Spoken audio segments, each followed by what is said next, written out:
Shalom, selamat pagi. Ada sukacita yang luar biasa pagi hari ini. Puji Tuhan. Mari kita satukan hati di dalam doa untuk kita memulai ibadah pagi hari ini. Kami bersyukur Tuhan pagi hari ini. Bersyukur untuk kekuatan yang Kau berikan pada pagi hari ini Tuhan. Bersyukur buat kuasa Tuhan yang tidak pernah terbatas, yang dicurahkan bagi setiap kami yang mau datang menyembah kepada-Mu Tuhan. Kami bersyukur sebab hari ini kami masih diberi kesempatan untuk kami mau memuji, menyembah nama-Mu. Terima kasih Tuhan, terima kasih Bapa. Tarik kami lebih dekat kepada-Mu Tuhan untuk merasakan pagi hari ini hadirat-Mu yang luar biasa. Terima kasih urapi setiap kami, urapi hati kami Tuhan yang mau datang menyembah-Mu. Dalam nama Yesus, pimpin ibadah kami dari awal pertengahan hingga akhirnya Tuhan. Kami percaya Engkau hadir di tempat ini. Terima kasih Tuhan. Amin.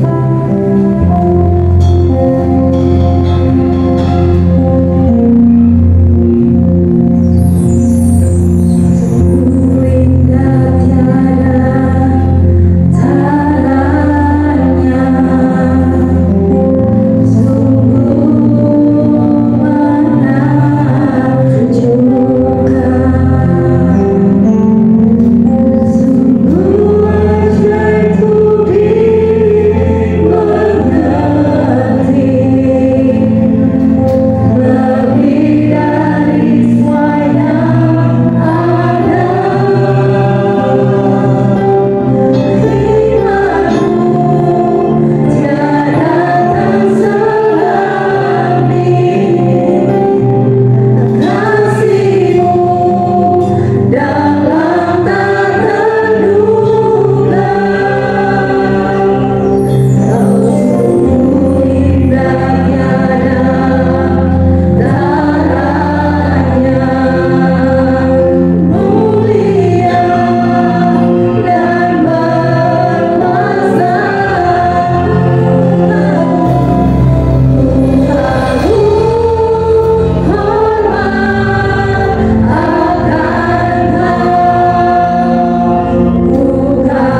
mendengarkan firman Tuhan.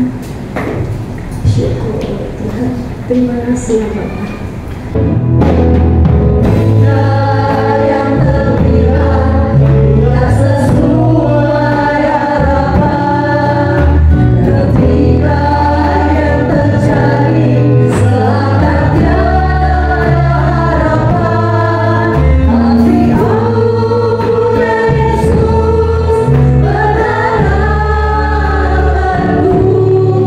Yeah.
segala sesuatu bisa terjadi di dalam kehidupan kami yang seringkali keberadaan kami sebagai manusia, kemampuan kami, kepintaran kami, kekayaan kami tidak ada artinya.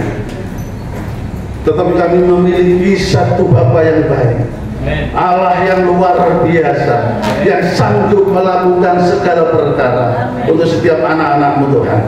Terima kasih Bapa, biarlah pagi hari ini Tuhan kami boleh kembali diteguhkan oleh kebenaran firman Tuhan, sehingga kami semua semakin hari dan kesehari semakin berani mempercayakan hidup kami, mempercayakan masa depan kami kepada Tuhan. Karena kami tahu Tuhan, setiap janji-Mu pasti digenapi dan setiap firman-Mu akan terjadi dalam kehidupan kami, terlepas apapun yang sedang kami alami saat ini. Dan demi nama Yesus kami berdoa dan mengucap syukur, kami serahkan setiap yang hadir, yang siap mendengarkan firman-Mu, biarlah firman-Mu boleh menjadi berkat dan melayakan hamba-Mu untuk boleh menyampaikan kebenaran ini. Dan demi nama Yesus kami berdoa dan mengucap syukur. Haleluya. Amin. Amin. Salam Bapak Ibu yang dikasihi Tuhan. Terima kasih kepada Tuhan Yesus. Terima kasih kepada Bapak Gembala dan Ibu dan staf Gembala yang sudah mempercayakan kami untuk boleh menyampaikan kebenaran firman Tuhan pada pagi hari ini setelah sekian lama kita dipisahkan oleh COVID. Puji Tuhan, semua sudah normal kembali. Itu semua karena berkat dan anugerah Tuhan. Saudara saya hari ini masih ada, terlepas dari COVID, Tuhan punya tujuan untuk saudara dan saya. Jangan sia-siakan. Baik, saudara dan yang dikasih Tuhan, kalau saudara usia di atas 50 tahun, maka saudara akan menjadi saksi bagaimana manusia itu perkembangannya begitu pesat, teknologi begitu luar biasa. Sampai yang dulunya mesin ketik tak itu, sampai komputer, sampai mulai dari telepon yang diputar-putar ini hubungi operator dulu, baru nanti disambungkan nomor ke berapa, sampai saudara dimanapun bisa menghubungi, bahkan bisa saling lihat. Lompatan teknologi begitu luar biasa, bahkan manusia bisa menciptakan, membuat makhluk hidup dua yang sama, mungkin bisa lebih, di cloning. Ya, manusia pun sebenarnya bisa di-cloning, cuma pro dan kontra, banyak yang kontra. Ya, kalau sudah begitu, tidak tahu lagi saya seperti apa jadinya dunia ini. Nah, saudara dikasih Tuhan, mobil sudah mulai bahwa kita tidak usah nyetir, kita tinggal duduk saja di program sampai ke tempat tujuan. Itu canggihnya teknologi seperti itu. Tetapi ini yang seringkali membuat manusia lupa bahwa semuanya itu ada batasnya. Ada satu titik di mana manusia itu tidak mampu menghadapi sesuatu, tidak mampu menghadapi persoalan, dan ada satu pribadi yang mampu, yaitu Tuhan kita, Allah yang dikenal di dalam nama Tuhan Yesus Kristus. Saya ajak kita saudara memahami segala sesuatu bisa terjadi dalam kehidupan saudara dan saya yang itu di luar kendali kita. Kita manusia maunya ya kita mengalami yang baik-baik saja, yang enak-enak saja, diberkati, kita boleh pelayanan, kita boleh melakukan segala sesuatu. Tetapi tiba-tiba ketika kita sedang dalam zona nyaman, tiba-tiba ada sesuatu yang membuat kita seperti dilempar ke bawah, dibanting ke bawah. Segala sesuatu bisa terjadi, tapi yang terpenting adalah bagaimana kita meresponi hal itu di dalam kehidupan kita. Kita boleh kuat, kita boleh pintar, Tuhan memberikan kemampuan finansial, Tuhan memberikan kepintaran kepada saudara dan saya. Tetapi kita harus paham bahwa di atas semuanya itu kita terbatas. Kita mulai dari 1 ayat yang keempat, boleh ditayangkan. 1 sampai 4 maksud saya. 1 Raja-Raja 19 ayat 1 sampai dengan ayat yang ke-4. Ya. Ketika Ahab memberitahukan kepada Isabel perkara yang dilakukan Elia dan perihal Elia membunuh semua nabi itu dengan pedang, maka Isabel menyuruh seorang suruhan mengatakan kepada Elias, beginilah kiranya para Allah menghukum aku, bahkan lebih daripada itu, jika besok kira-kira pada waktu ini aku tidak membuat nyawamu sama seperti nyawa salah seorang dari mereka itu. Maka takutlah Elia, lalu bangkit dan pergi menyelamatkan nyawanya, dan setelah sampai ke Betseba yang termasuk wilayah Yehuda, ia meninggalkan bujangnya di sana. Tetapi ia sendiri masuk padang gurun sehari perjalanan jauhnya, lalu duduk di bawah sebuah pohon ara. Kemudian ia ingin mati, katanya, cukuplah itu sekarang ya Tuhan, ambillah nyawaku, sebab aku tidak lebih daripada nenek moyangku. Kalau saudara baca di dalam kisah sebelumnya, bagaimana kisah yang begitu heroik Elia melawan nabi-nabi Baal itu, begitu luar biasa, kuasa Tuhan dinyatakan. Nabi Baal dibunuh karena sudah perjanjian, kesepakatan, dan Tuhan membuktikan kepada Elia dan bangsa Israel waktu itu bahwa Allah itu luar biasa. Tetapi dalam sekejap sesuatu berubah terjadi. Elia yang tadi gagah berani, yang dia dibilang pahlawan, melakukan sesuatu yang jarang dan tidak mungkin bisa dilakukan orang lain, tentu dengan pertolongan Tuhan. Tiba-tiba di dalam satu titik, dia berada di dalam titik terendah, sampai dia bilang ingin mati. Saudara dikasih Tuhan, ada saatnya, ada kalanya. Saudara dan saya pun ada di dalam titik itu. Dan kalau sudah seperti itu, maka dua hal yang bisa menjadi pilihan untuk saudara dan saya. Kita bisa putus asa, atau kita menyerahkan kepada Tuhan. Ketika kita menghadapi segala sesuatu yang seakan-akan kita sudah mentok, dan memang seringkali Tuhan menghadapkan kita kepada hal itu supaya apa? Seringkali untuk menyadarkan bahwa kita itu terbatas, kita itu tidak ada apa-apanya. Tetapi biarlah kita sepenuhnya bergantung kepada Tuhan semata. Nah, ketika kita menghadapi hal itu, banyak orang itu akan menjadi putus asa. Ya sudahlah, ya kita bisa pahami bacaan tadi. Elia ini sudah pada titik putus asa. Saya sudah cukup Tuhan, saya mau mati saja. Dia tidak berani menghadapi ancaman daripada Betseba, sehingga dia lari menyembunyikan dirinya. Bagaimana kita menghadapi persoalan itu tergantung respon saudara dan saya, dan hasilnya juga tergantung respon saudara dan saya. Kalau kita putus asa, ya sudah selesai. Tetapi kalau kita tetap punya pengharapan, seperti yang dikatakan tadi, seakan-akan yang terjadi itu tidak sesuai harapan kita. Setelah itu Elia mestinya dielulukan, diarak sebagai pahlawan, dia ditakuti, tapi malah diburu, tidak sesuai. Yang terjadi seakan tidak ada harapan. Bagi Elia sudah tidak ada harapan ini. Saya tidak ada harapan hidup, daripada dibunuh, saya lebih baik lari dan minta mati. Sepertinya tidak ada harapan. Kita lihat dalam Yohanes 5 ayat 5 sampai ke 7. Yohanes 5 ayat 5 sampai dengan ayat yang ke-7.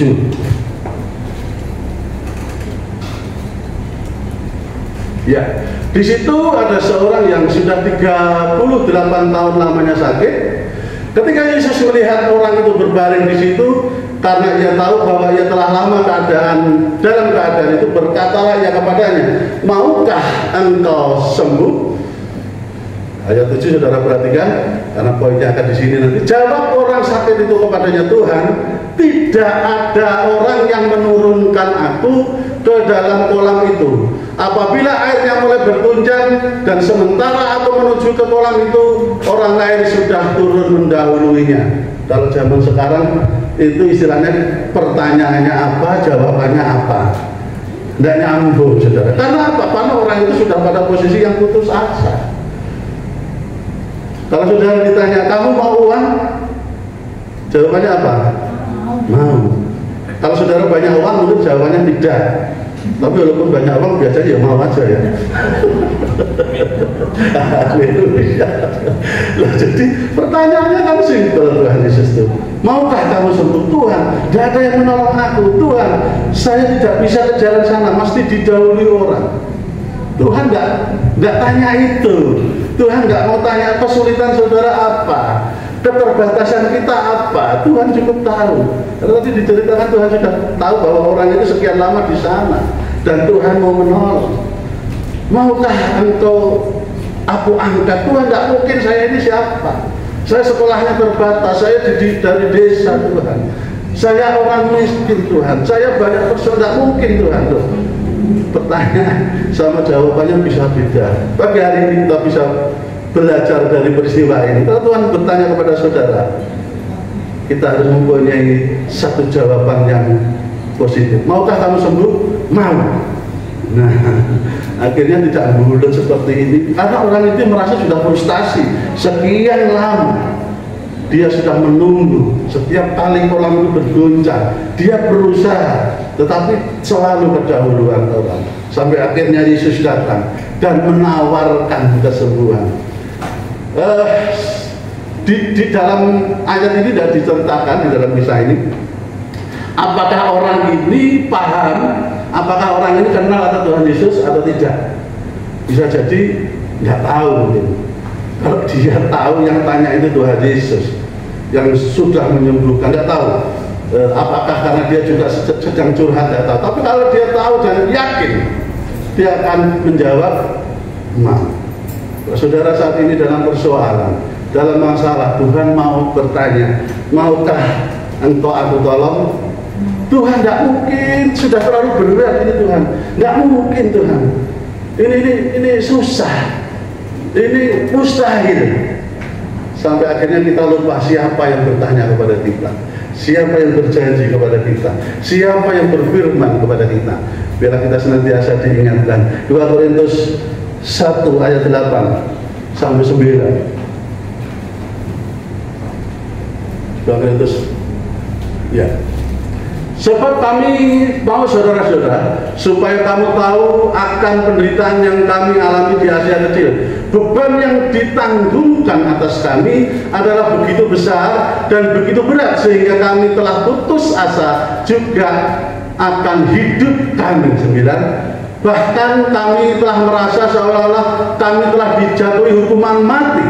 Tetapi hal itu terjadi supaya kami tidak menaruh kepercayaan pada diri kami sendiri, tetapi hanya kepada Allah yang membangkitkan orang-orang mati. Mari kita belajar dari sikap Paulus ini. Dia sudah putus asa, dia sudah tidak ada pengharapan. Bahkan dikatakan seolah-olah sudah dijatuhi hukuman mati. Artinya apa? Tinggal tunggu waktu saja kapan dia mati. Tetapi di dalam titik ini Paulus tidak putus asa dan dia berkata, tetapi hal itu terjadi supaya kami jangan menaruh kepercayaan kepada kami. Dia sadar kalau menaruh kepercayaan kepada kemampuannya, ya, dia dipakai Tuhan secara luar biasa. Dia menyelamatkan orang yang begitu banyak, ya, bangsa-bangsa di luar Israel itu adalah buah daripada pelayanan Paulus. Tetapi dalam titik itu Paulus sadar, tidak ada yang bisa aku banggakan. Dia punya pengikut yang begitu banyak, dia menyembuhkan orang sakit dan sebagainya. Dia sadar bahwa titik itulah Tuhan mau. Dia menyadari bahwa hanya kepada Tuhan, hanya Tuhan yang sanggup menolong dia, sehingga dia boleh berkata, supaya tidak menaruh kepercayaan kepada diri kamu sendiri, saudara perhatikan, tetapi hanya kepada Allah yang membangkitkan orang mati. Ya, itulah yang kita pegang di dalam hidup kita.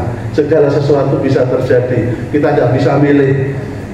Kita sudah jalan enak-enak, tiba-tiba kesandung. Kita sudah hati-hati, tiba-tiba ada orang saja yang motong motor kita misalnya, atau apa banyak itu. Tetapi satu hal yang harus kita yakini, bahwa ada pengalaman.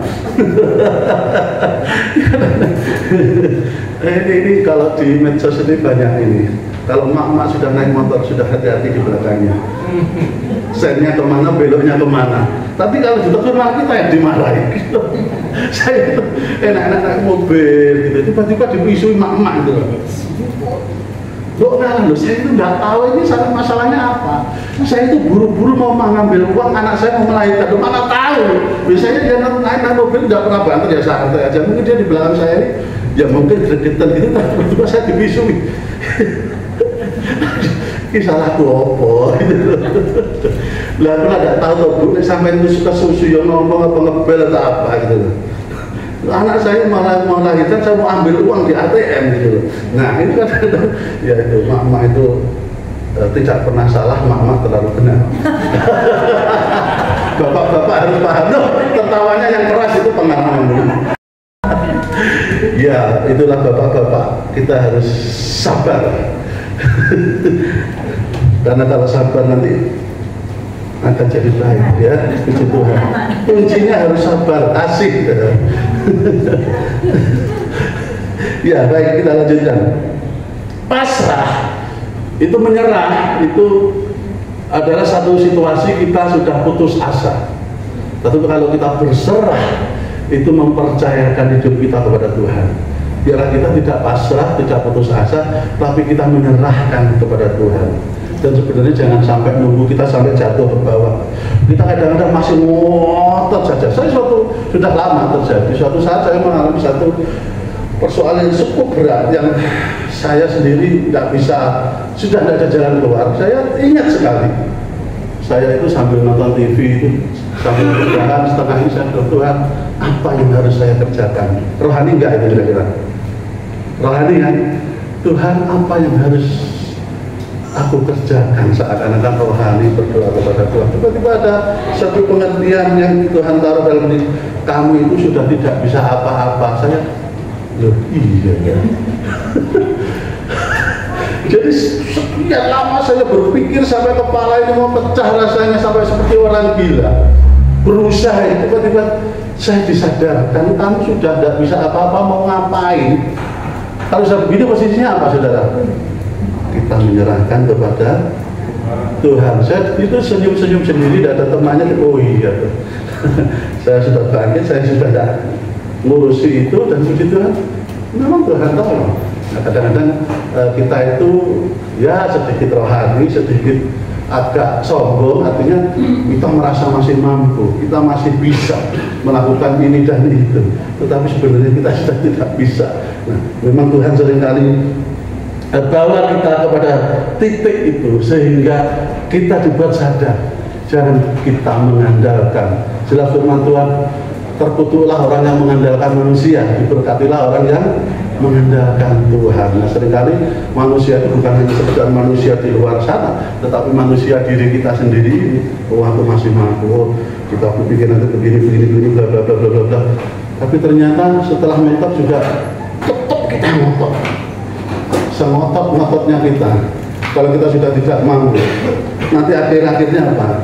Putus asa. Kalau sudah putus asa apa? Tuhan, aku mati saja. Nah, kalau sudah putus asa begitu, maka akhirnya tindakannya itu selalu negatif, pikirannya selalu negatif. Tuhan sudah tanya baik-baik, maukah kamu sembuh? Tuhan, sudah sekian lama saya di sini. Loh, aku tidak tanya maukah kamu sembuh. Tidak ada orang yang menyembuhkan aku. Maukah kamu sembuh? Setiap kali aku mau ke sana selalu didahului orang. Ya, untungnya Tuhan sabar sama saudara dan saya. Kalau sudah tidak sabar, Tuhan sabar.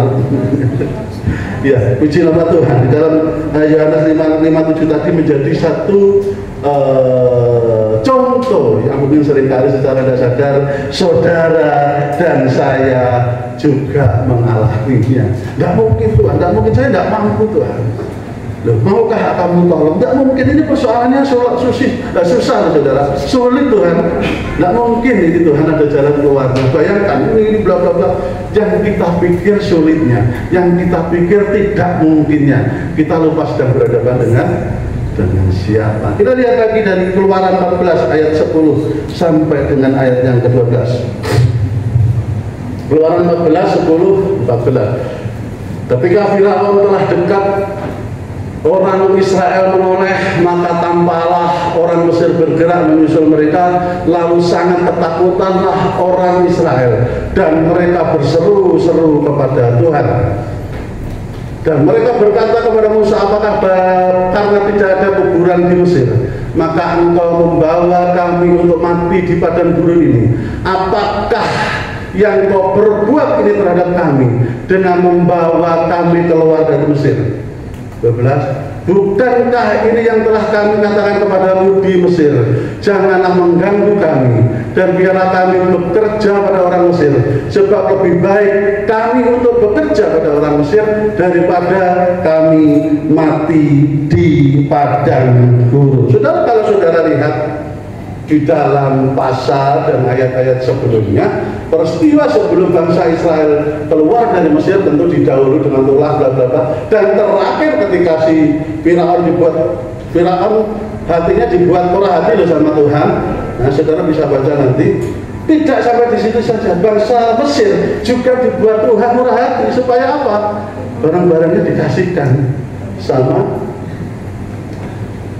bangsa Israel, sehingga ketika bangsa Israel keluar itu bawa barang-barang yang banyak, emas dan segala macam dari bangsa Mesir. Karena apa? Karena Tuhan mengubah hatinya.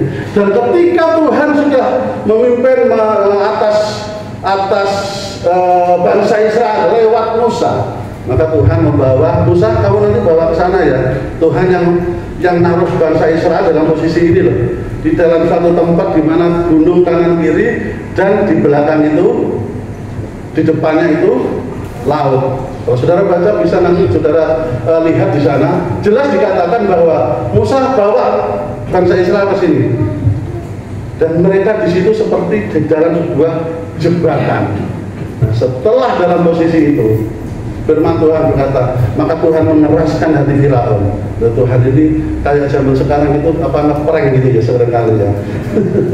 Jadi sebenarnya bukan ngeprank, rohaninya ya sedang membuktikan bahwa dia itu mengasihi saudara dan saya. Karena kadang-kadang kalau semua itu berjalan baik-baik saja, orang jadi lupa kalau perlu Tuhan. Saudara, kalau dalam zona nyaman, jangan senang saudara. Itu bisa-bisa kera itu jatuh bukan ketika angin ribut, kera itu jatuh dari apa namanya, pohon, itu karena angin yang sepoi-sepoi. Kenapa? Dia ngantuk. Jangan sampai kita terlena, jangan sampai kita terlelap karena di dalam zona nyaman. Ya, saya pun ya sempat, Tuhan kemarin sudah enak-enak kok begini lagi, kenapa sih Tuhan? Nah, kita seringkali nggak terima gitu, wes enak-enak, tiba-tiba blek. Ya karena apa? Supaya kita terus berjaga, supaya kita terus mengandalkan Tuhan. Dan ketika bangsa Israel sudah dalam posisi seperti itu, tiba-tiba Tuhan mengeraskan hatinya Firaun kembali. Dia sadar, Firaun bilang, apa yang sudah kita perbuat? Maka mereka mengejar bangsa Israel. Mulai bangsa Israel ketakutan, ngomel, komplain, protes sama Tuhan, tidak terima dengan apa yang dialami. Dan Musa pun juga kebingungan. Ya, tetapi pada saat itulah seperti yang tadi kita nyanyikan, sepertinya tidak sesuai harapan bangsa Israel. Ketika dia keluar dari Mesir, dia akan melenggang jadi bangsa yang bebas, merdeka, semuanya tercukupi, tidak ada persoalan. Seakan-akan tidak ada harapan, dia terjepit. Ya, ketika yang terjadi seakan-akan tidak ada harapan, dia terjepit kanan kiri dulu depan belakang, itu pasukan Firaun mengejar. Tetapi sekali lagi dia berjanji pasti digenapi, dia berfirman pasti terjadi. Nah, dibuktikan di situ bahwa janji Tuhan, firman Tuhan itu iya dan amin. Maka bangsa Israel melihat bagaimana yang tidak terpikirkan. Ya, bahkan mungkin berpikir pun orang nggak mungkin bisa melihat laut itu dibelah, mereka bisa jalan, itu tidak masuk dalam pikiran. Nah, seringkali kita itu berdoa kadang-kadang sudah membuat seperti kita membuat proposal kepada Tuhan. Tuhan tolong ya Tuhan, nanti ini begini, Tuhan berkati supaya berhasil. Nah kan gitu, kita nggak pernah berpikir sesuatu ya, karena mungkin kita nggak mampu ya lebih baik berserah jalan supaya Tuhan pakai caranya Tuhan, karena cara Tuhan itu pasti dahsyat walaupun kadang-kadang ngeri sedap gitu kan. Ini bangsa Israel sudah dekat, loh semakin dekat, mati kita. Apakah di Mesir tidak ada kuburan? Apakah di Mesir tidak ada makanan? Apakah di Mesir tidak ada daging, tidak ada roti? Lebih baik aku mati kenyang daripada kelaparan. Waduh, itu terus bangsa Israel ngomong terus. Tapi di saat-saat itulah Tuhan menunjukkan, Allah menunjukkan kuasanya. Laut dibelah, bangsa Israel bisa menyeberang lautan dengan aman, dan tidak sampai di situ. Akhirnya setelah Firaun menyusul, bangsa Israel sudah keluar semua dari laut, maka pasukan Mesir digulung dengan ombak. Nah, seringkali bahwa Tuhan ingin menuntaskan persoalan saudara dan saya. Tetapi kalau seorang dioperasi, misalnya ada sesuatu, ya mungkin kanker atau apa, itu nggak mungkin yang dipotong atasnya saja. Kenapa? Masih ada akarnya. Kalau mau dioperasi, ya dioperasi, diambil seakar-akarnya. Nah, persoalan saudara dan saya bisa diangkat Tuhan sampai ke akar-akarnya. Ya seperti itulah, kadang-kadang sakit,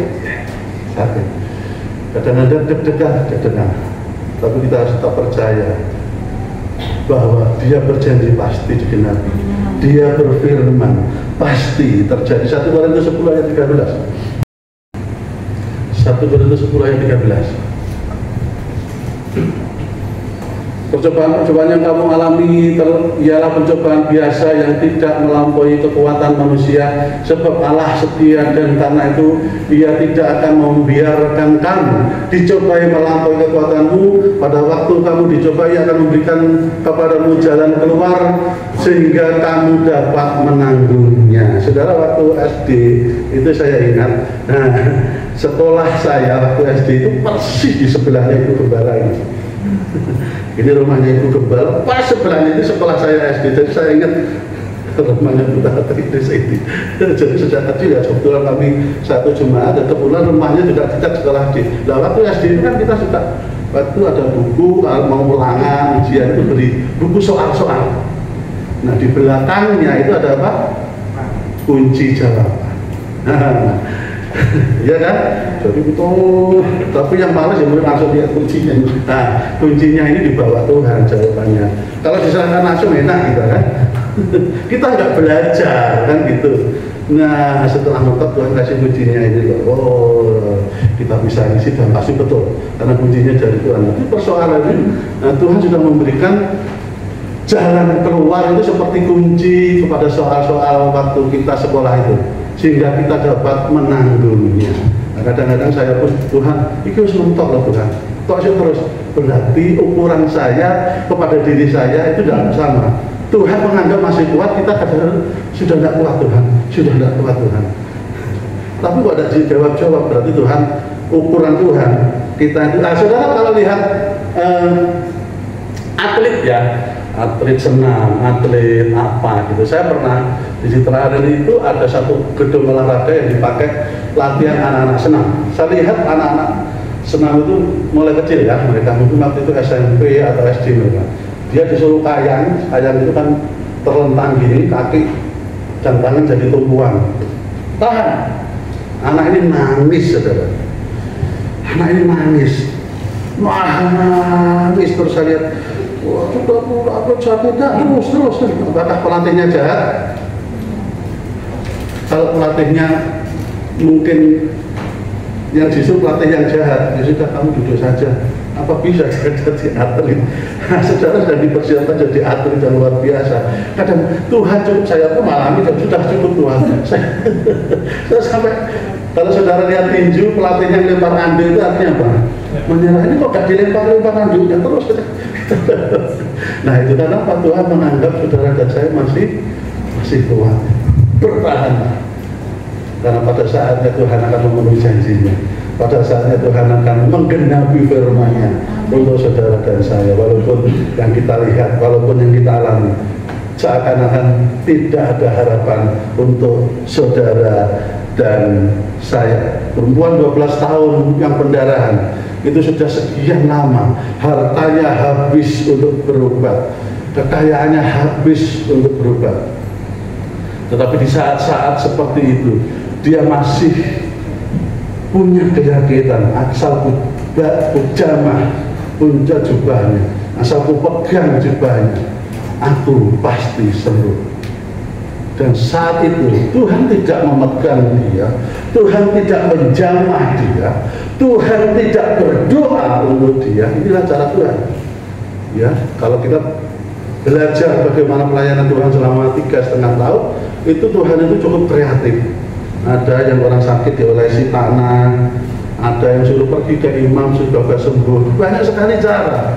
Ada yang didoakan sakit, obat dosamu diambil dulu. Saya ini sakit Tuhan, dosamu diampuni sembuh. Lah ini tidak ada apa-apaan orang ini.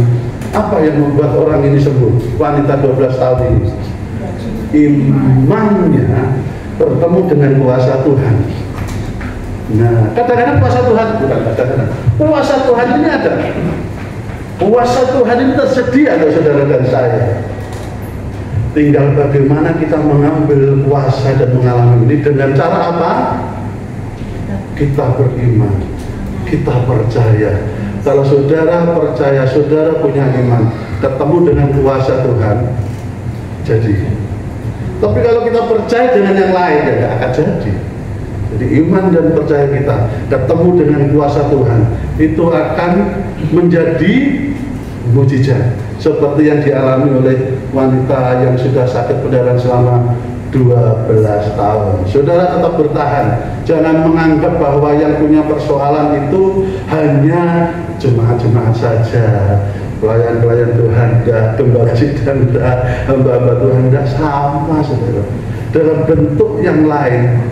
Oh, ini enak ya, hamba Tuhan ini kok senyum terus, ini udah tidak tahu apa yang sedang terjadi dialami oleh hamba Tuhan, oleh para gembala, pendeta ini.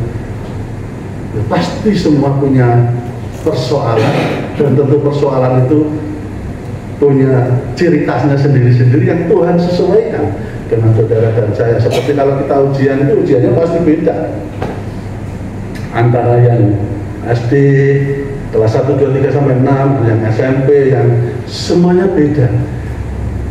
Dan di dalam tahapan ini, orang tanya anak SD dikasih soal tertentu, dia sudah merasa berat. Tapi soal ini kalau dikasihkan anak-anak SMA atau apa ya, kecil. Nah, ketika saudara dihadapkan pada persoalan yang berat, sebenarnya Tuhan itu sedang membawa kita untuk dipersiapkan kepada tahap berikutnya. Jadi, ya maunya termasuk saya itu, sudahlah Tuhan, tidak usah ujian lah, sudahlah. Tidak usah kita ujian, maunya gitu ya Bu, Pak.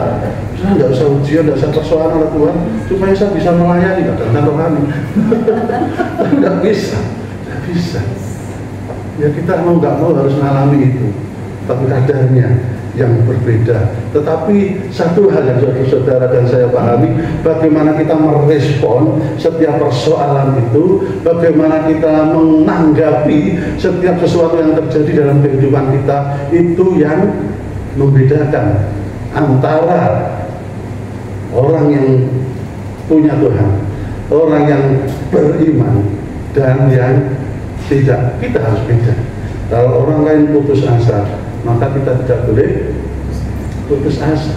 Kita harus tetap punya pengharapan, karena pengharapan kita tidak sia-sia. Pengharapan kita di dalam nama Tuhan kita Yesus Kristus itu tidak akan sia-sia. Tentu pengharapan itu diimbangi dengan sebuah keyakinan, kepercayaan bahwa Tuhan pada saatnya nanti akan memberikan jalan keluar kepada saudara dan saya. Ketika Tuhan memberikan jalan keluar, maka posisi kita sudah setahap, satu level atau beberapa level lebih tinggi daripada level yang sekarang. Mungkin saudara malam, Tuhan saya kapan hari kan sudah lulus dari ini kok ini lagi gitu ya, kok ngalami lagi Tuhan. Ya itulah, karena kita sudah dipersiapkan untuk mengalami yang lebih dan lebih lagi. Sekali lagi jangan memang tidak nyaman, memang sakit, memang deg-degan, tetapi biarlah kita tetap percaya kepada Tuhan. Bangsa Israel itu bukan saja deg-degan, itu sudah setengah mati, mereka takut semuanya. Tetapi sekali lagi Tuhan yang memerintahkan, Tuhan yang menjanjikan, Tuhan yang sudah berfirman tetap akan digenapi pada saatnya. Bagian saudara dan saya adalah merespon dengan benar. Jangan putus asa, berserah. Ya, harus menyerahkan kepada Tuhan, tetapi bukan dalam rangka bahwa sudah tidak ada harapan lagi, sudahlah putus asa, mati ya mati, mau ini ya enggak. Tetapi kita tetap harus punya pengharapan di dalam situasi seakan-akan tidak ada harapan, sepertinya tidak ada harapan, tapi kita tetap harus berpegang teguh kepada keyakinan kita. Saudara, worship leader, singer boleh maju ke depan, main musik. Mari kita respon firman Tuhan ini dengan satu tindakan iman dari kehidupan kita. Apa saja bisa terjadi, apa saja bisa kita alami, tetapi satu hal yang saudara dan saya harus lakukan, kita merespon dengan benar. Kita merespon dengan sesuai dengan firman Tuhan. Kita tetap yakin, kita tetap percaya, biarlah iman kita itu bertemu dengan kuasanya, menjadi sebuah mujizat yang saudara dan saya akan alami. Ketika yang terjadi tidak sesuai harapan, ketika yang terjadi seakan tiada harapan, tapi ku punya Yesus berharap.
Ketika saya sedang mengalami satu yang sepertinya tidak ada harapan, ya, istri saya itu ada diabetes dan sempat kakinya itu infeksi harus dioperasi. Kalau orang diabetes itu kan tidak seperti orang sehat, luka itu bisa sembuh dengan cepat. Nah, karena infeksi itu bisa luka itu tiba-tiba merembet, di luar dia seperti biasa, tiba-tiba di dalam itu parah gitu kan.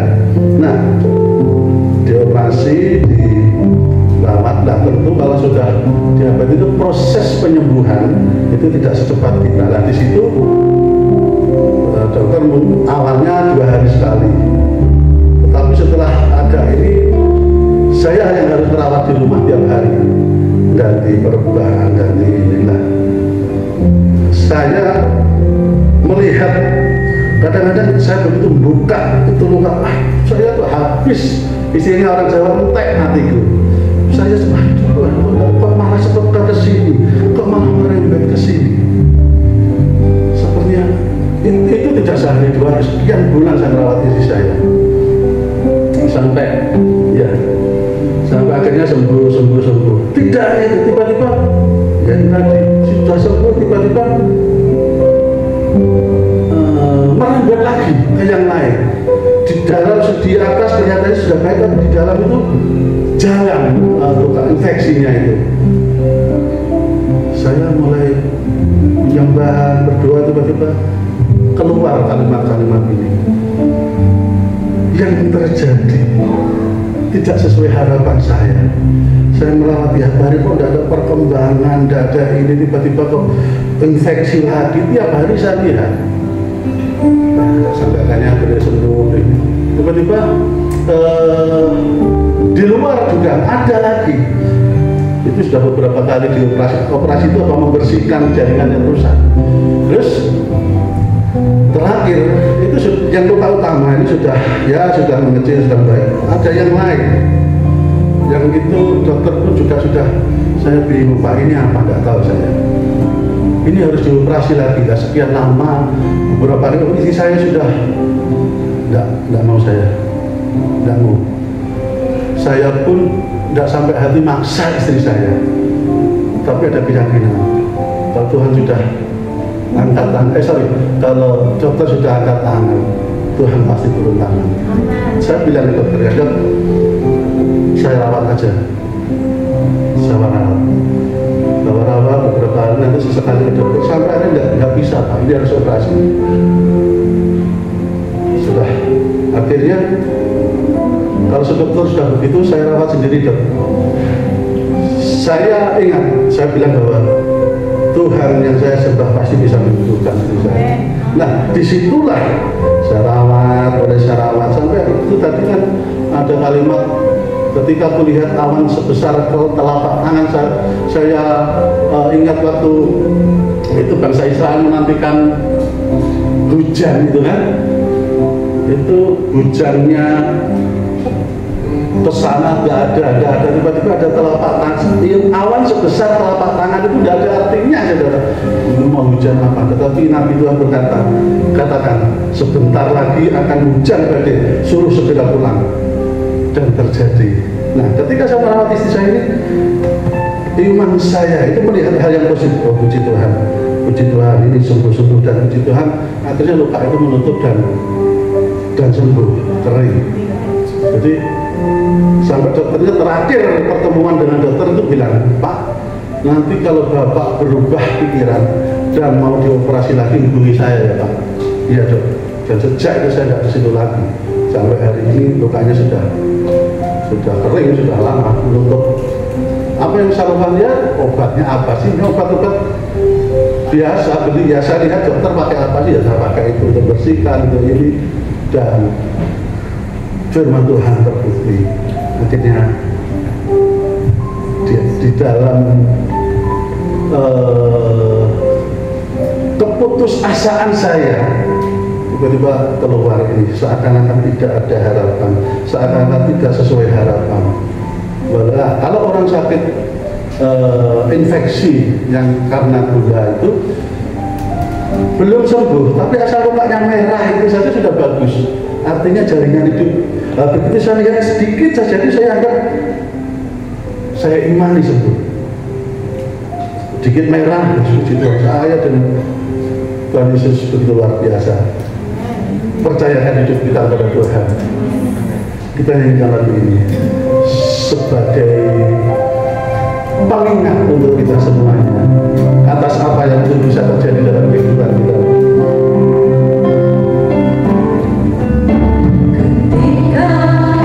Saya kembalikan ke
kita seringkali kita merasa tidak mampu, kita tidak bisa menghadapi.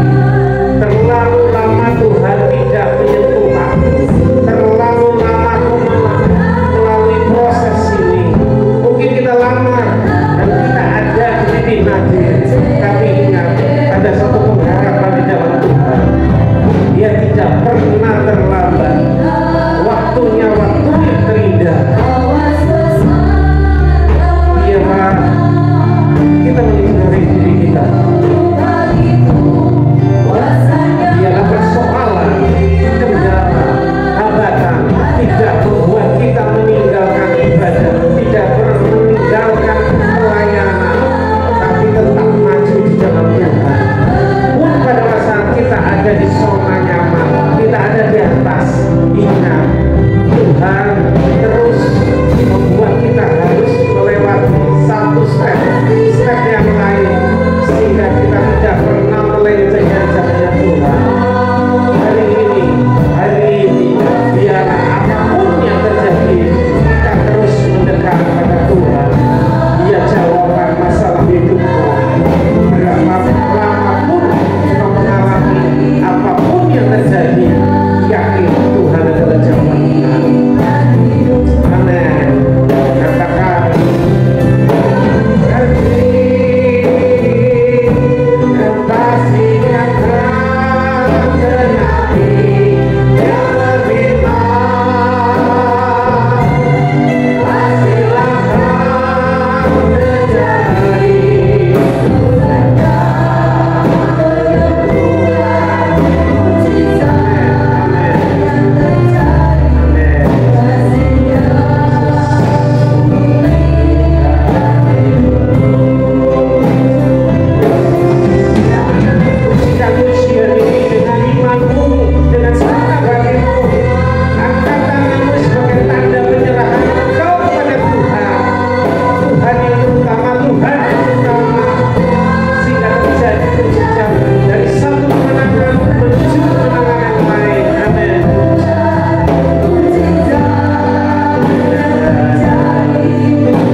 satu-satunya jawaban, satu-satunya cara kami menghadapi gelombang hidup ini hanya nama Yesus.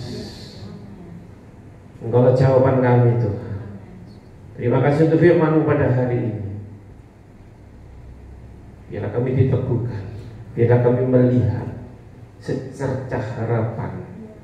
Mungkin yang saat ini kami lihat sesuatu yang mustahil, masalah di kantor, masalah dalam rumah tangga, masalah kesehatan. Tuhan, kenapa ini masih terjadi? Tapi biarlah Tuhan, Roh Kudus, ayo menumbuhkan kami. Kami percaya pencobaan yang ada tidak melampaui kekuatan kami. Kau selalu dan selalu mengingat kami sebagai biji mata-Mu. Terima kasih Bapak, terima kasih. Biar kami imani firman yang sudah kami terima tidak berlalu demikian. Tapi Roh Kudus yang membuat kami terus terngiang telinga rohani kami. Terima kasih Bapak, memberkati hamba-Mu Bapak Pendeta Sugiarto, berkati usaha, berkati pelayannya, berkati keluarganya, berkati dengan hikmat yang daripada marifat yang daripada apapun yang dikerjakan Tuhan membuat berhasil. Terima kasih Tuhan. Kami aminkan firman-Mu, kami bersyukur kami ada sebagaimana kami ada. Terima kasih Bapak. Dalam nama Yesus kami berdoa mengucap syukur. Haleluya, yang saya katakan amin. Terima kasih Tuhan untuk pagi hari ini. Tapi kami memberi yang terbaik, biarlah apa yang kami beri Tuhan, biarlah kami berkorban kerjaan di bumi ini.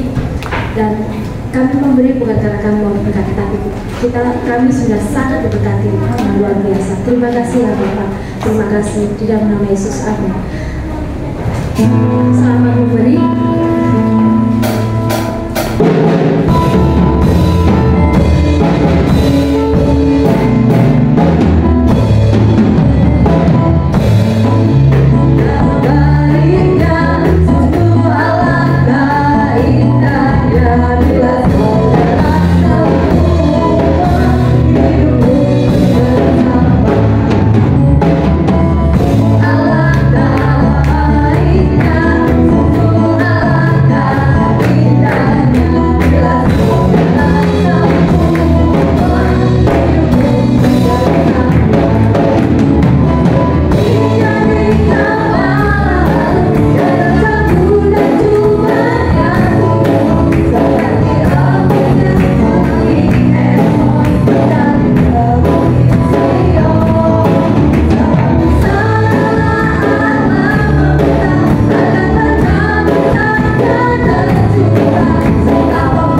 Roh Kudus, Engkau sudah mengambil pucuk pimpinan. Kami terima kasih Tuhan, kami boleh memuji, kami menyembah, dan kami boleh mendengar firman-Mu yang luar biasa.